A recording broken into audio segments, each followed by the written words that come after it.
किसान भाइयों नमस्कार। भाइयों आज ये कहानी बहुत ही प्यारी है। एक गांव का किसान था अनपढ़। भाइयों वो डंगर चुकवा कर था। भोला बड़ा किसान बिल्कुल। बिरादरी भी जाट थी उसकी। भाइयों उसकी घर को शादी कर दी। उसे कुछ ज्यादा ज्ञान नहीं था। घर में और भी भाई थे लेकिन वो अकेला डंगर चुकाया करता था। अपने परिवार के डंगर ले रहा 10-12 अपना इकट्ठे करके अपना सुबह जाता शाम तक आता। और वहां अपना डंगर छोड़ कर मैदान में रागने गाया करता था। भाई और रास्ते में एक भगवान का मंदिर मिलता था। वो गांव से थोड़ा दूर था जंगल में। वहां कोई भी पूजा पाठ करने वाला नहीं जाता था। जैसे गांव की महिलाएं जो हैं जो गांव के निकट मंदिर थे उनमें जाती थी। उस दूर वाले में कोई नहीं जाता था। तो भाइयों एक दिन उसने डंगर जाते जाते जाते वो मंदिर में घुस गया। उन्होंने हाथ जोड़े। कृष्ण जी की मूर्ति थी।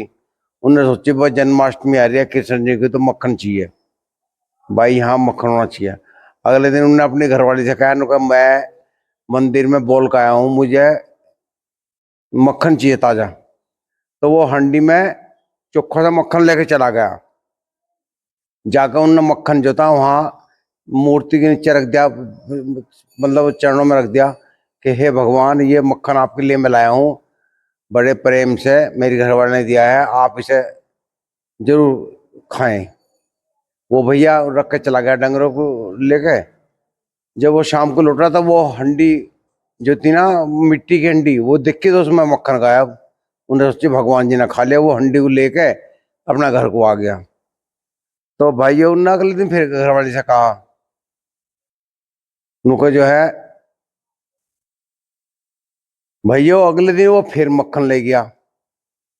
उनने सोची यार ये तो इस तरह भगवान जी पता नहीं खा रहे या कोई और खा गया। कोई और जानवर भी खा सके घी को क्या पता भगवान जी ने खाया नहीं खाया। उनने वो चुप कर एक तरफ बैठ गया। लुपक गया एक पेड़ के उल्ले में। उन्हें देखा कृष्ण जी आए और अपना वो हंडी में बैठ कर खाने लगे। उंगली से चाटते रहे।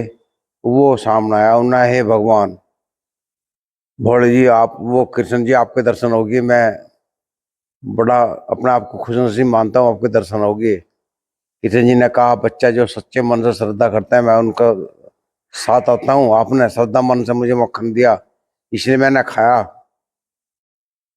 तो भाइयों उसने कहा कि भगवान क्या मैं ये बात किसी को बता दूं? उनका नहीं ये बात किसी को मत बताना कि मुझे भगवान जी के दर्शन हुए हैं। ये अपने तक सीमित रखना। वो फिर घर चला गया। उसने अपने घर वाले से कुछ नहीं बताया कि भगवान के दर्शन हुएगा। तीसरे दिन वो फिर मक्खन लेकर आ गया। जब मक्खन लेकर आया तो उन्होंने कहा हे भगवान लो थोड़ा आज मैं लेट हो गया आप ये मक्खन खाओ। तो भगवान जी जो है प्रकट हो गए।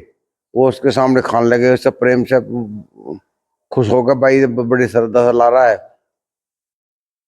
उसने कहा उनका मैं चाहता हूँ आपको कुछ देखना है। ये लोग बाग जो यहाँ आपके यहाँ आते हैं ये क्या करते हैं कैसे मन्नत मांग क्या करते हैं।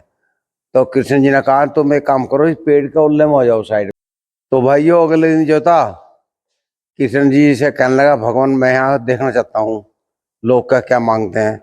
भगवान कहने लगे नुका एक काम कर तुम तो यहाँ बैठो तू तो यहाँ बैठ और मैं तेरे पशुओं को चराने जाऊँ। नुको तो ऐसा कर लो।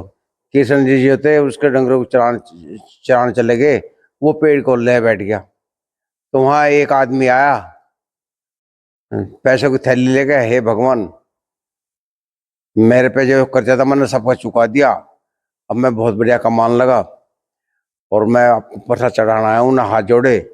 वो चलते वक्त जो था वो पैसों की थैली भूल गया वहां से। तो भाई वो चला गया। फिर एक उसके बाद में एक आदमी और आया। उसने कहा अनुका ऐसा है भगवान मैं बहुत गरीब हूँ बहुत कष्टों से टाइम काट रहा हूँ और जो है मेरी मदद करो। उसने जो कि वो थैली रखी उन्हें सोची भगवान जी ने दिए थे थैली। तो वो थैली उठा कर ले गया। फिर वो जो था जिसकी थैली रही थी वो वापिस आया। उसने आकर देखा ओहो तेरी थैली यहाँ रह गई थी। उसने आकर पूछा कहा है भगवान मेरी थैली रह गई थी यहाँ। थैली की पता नहीं कौन ले गया ठा गया। तो वो एक आदमी वहां बैठा था, वो उसके चिपट गया। उनको कहा तन्ने मेरी थैली उठाई है, उनको मैंने नहीं उठाई। तो वो जो था ग्वालिया, वो बोल पड़ा, उनको भाई मैं देख रहा था, इसने नहीं उठाई तो कुछ तो कोई और ले गया। तो वे भाग के गए, उन्हें वो रास्ते में पकड़ लिया, वो आदमी वो ले गया थैली, उसी गैर मारपीट करी, उससे थैली छीन ली उन्होंने। तो भाइयों शाम को कृष्ण जी आए, उसके डंगर ले गए। उस सब बुच्चन ने क्या देखा तन्ने, उनको जी ऐसे देखा मन ने, एक आदमी आया था यहाँ कुछ कह रहा था, उनने वो थैली भूल गया, उनने जो था वो दूसरे के चिपट गया। मैंने कहा भाई वो तेरी वो नहीं ले गया थैली, कोई और ले गया ठागा, उनने वो रास्ते में जाकर पकड़ लिया। भगवान कहने लगे तने गलती करी, तू बोल रहा, मैंने मना करी थी ना बिल्कुल नहीं बोलना, तने बोल कर सारा काम बिगाड़ दिया। नो कैसे बिगाड़ दिया, उनको वो जो रास्ते में पिटता ना, वो तो आगे जाकर पिटता, उसे भगवान सजा देते, इन वो उन्हीं दे दी सजा उसे। उसने किरण जी ने कहा जो जैसे कर्म करता है उसे ऐसे ही फल मिलते हैं, ये तुमने कह के गलत किया, उसे तो परमात्मा देता सजा। तो भाइयों कर्म अच्छे करने चाहिए। कहानी का अर्थ यह है कि ईमानदार रहो, किसी की चीज में नियत मत रखो, को भूल भी जाओ तो ठाकर मत ले जाओ, उसे परमात्मा लेखा जोखा सब ऊपर वाला रखता है। भाई इस वीडियो में इतना ही काफी है। नमस्कार भाइयों। मैं आज के टाइम पे आता हूँ, ये कहानी तो पूरी होगी थी। आज के टाइम में ये है, कुछ लोग परेशान रहते हैं कि हमारे बस्तानी खर्चा बहुत हो रहा है, बालक घने होगी, बच्चों को रोते हैं, वो है। इंसान जो अपने खर्चे सीमित ही नहीं करता, एक खान पान ऐसे होगी, बालक बाजार में जाओगे वहां से कोल्ड ड्रिंक लेंगे, समोसा लेंगे गरम, उस पर कोल्ड ड्रिंक पीएंगे जो स्वास्थ्य के लिए हानिकारक है। अपने घर की चीज नहीं खाते, कोई चाय नहीं पीता। अब जा पहले जो थे किसान चाय पिया करता था, बड़े ठाडे आदमी रहे थे, तंदुरुस्त रहे थे। अब कोई चाय नहीं पीता, चाय को तो एक ऐसी नहीं खाए देखते हैं जरा कोई तुच्छ, बिल्कुल तुच्छ श्रेणी मांगी हो, मतलब मट्ठा कोई नहीं पीता। लाल कृष्ण आडवाणी जो हैं, एक बार यात्रा निकली थी उनकी, मेरे याद है, वो वे अपने एक हंडी में मट्ठा रखते थे। आज देख लो 100 साल के लगे जा रहे, अब तक भी जीवित हैं। तो भाइयों लोग तो उम्र बढ़ाती है चाय जो है। और ये जो पिज्जा बर्गर छोले भटूरे हम जो खाते हैं बाजार में, इनसे पेट खराब होते हैं, ये हमारे स्वास्थ्य के लिए हानिकारक है। जो इतना आदमी जवाना झेले झटका, जैसे उम्र ढलनी शुरू होगी वो जो रोग हैं, खान पान अपना रंग दिखाना शुरू कर दें, तो भाइयों फिर जो है हम बीमार होने लगे हैं। हमारा जो पैसा जो है जो कमाई है वो डॉक्टर का जान लगे। तो इसलिए जो है मेरा मतलब ये है कि खान पीन से बचे, अपने बच्चों को दुकानों की चीज से बचाया जाए। छोटे छोटे बच्चे जो है टॉफी लेते हैं बार बार, वे और आवे गोल गोल क्या उन पेपर वगैरह के प्लास्टिक की चीजें, बच्चों को इनसे को नहीं खुआनी चाहिए। भाई उन बच्चों को उनसे बचाओ, उन चीजों से बिल्कुल हानिकारक है स्वास्थ्य के लिए। हमारी जो मेहनत की कमाई है, हर घर में ज्यादातर बीमारी लग रही है, बच्चे से बड़े तक बुढ़े तक सब जो है बीमार हो गए, डॉक्टर के जा रही है सारी कमाई। तो भाइयों हमें खान पान का ध्यान रखें शुद्ध। जितने भी युवा हैं जिनके पास चौका पैसा आ गया, जमीन बिकी है, जैसे बिजनेस है, उनके युवा खाना होटलों में खाते हैं, मुर्गा खाते हैं, तली हुई चीज खाते हैं।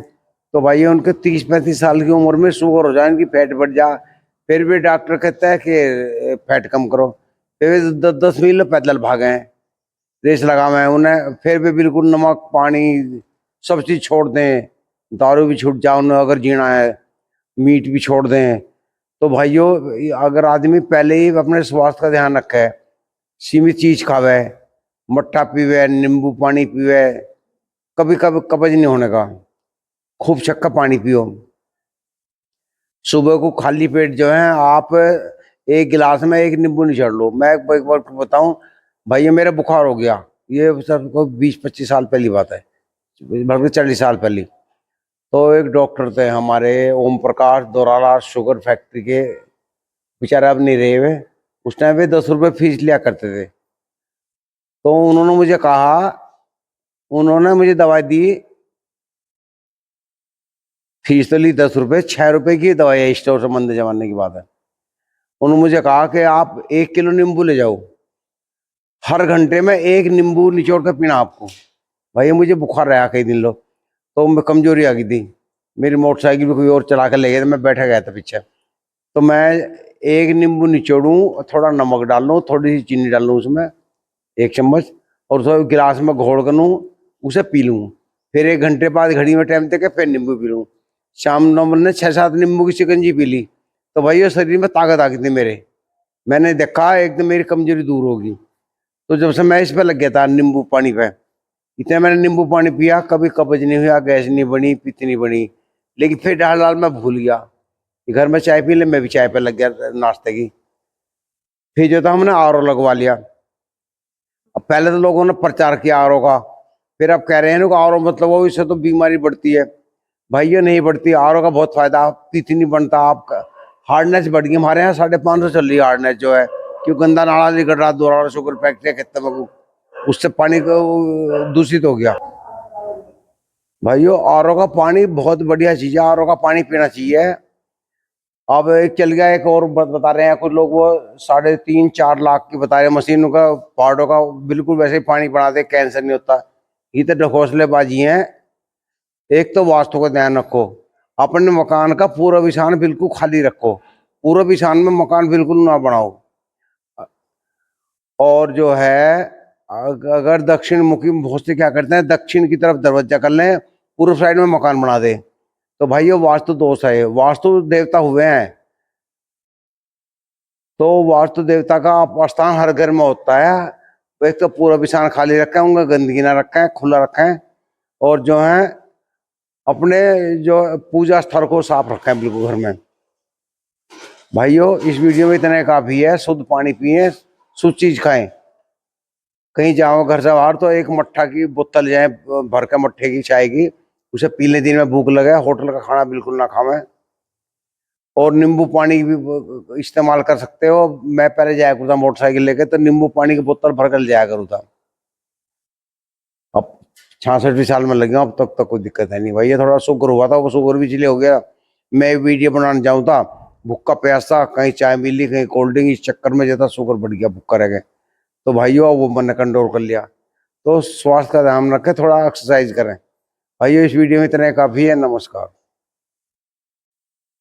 भाइयों वीडियो को शेयर जरूर कर दें और चैनल को सब्सक्राइब जरूर कर लें। नमस्कार।